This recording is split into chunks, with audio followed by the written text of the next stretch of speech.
Why is not an exit printed on doors? Doors that shine light and promises through every crack and crevice?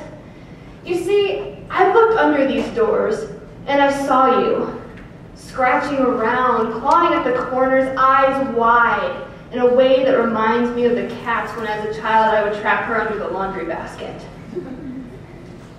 See, I watched you when I wasn't supposed to, and I learned things I was never intended to know.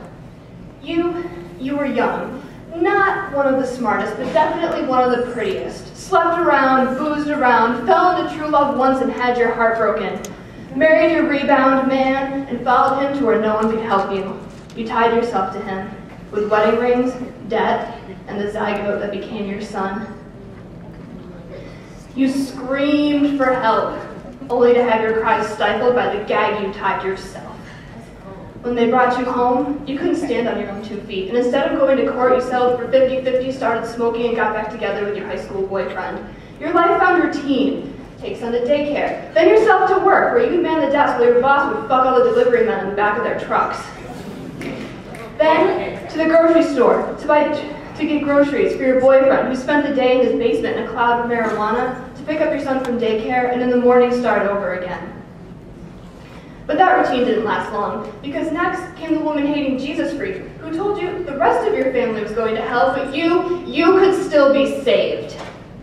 Through all of this, your son was condemned to 50-50, and the man who delivered consequences when the boy committed such heinous acts as asking for something different to drink with dinner because he didn't like iced tea.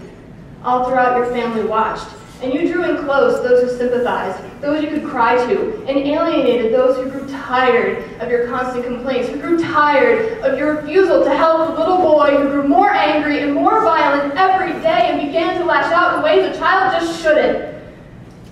But you quit the Bible thumper and the cigarettes and married a man barely divorced from his first wife who went to AA every night and told you if you drank alcohol and then kissed him, he would die.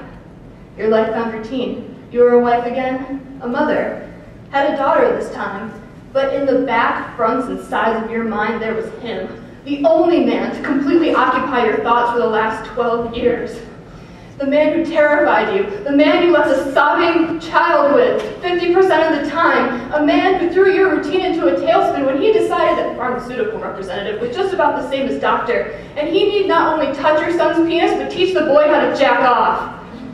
Years of tears and consequences finally climaxed, and you called a lawyer and you got that 100%. But that 100% doesn't strike the look from your eyes, and even when you're on vacation with your family, that wide-eyed look doesn't leave your face, and it sickens me. It sickens me that I used to look up to you, that I thought you were a strong, confident woman, but seeing you now, facing that door with not an exit stamped across it in red letters, I feel my stomach turning.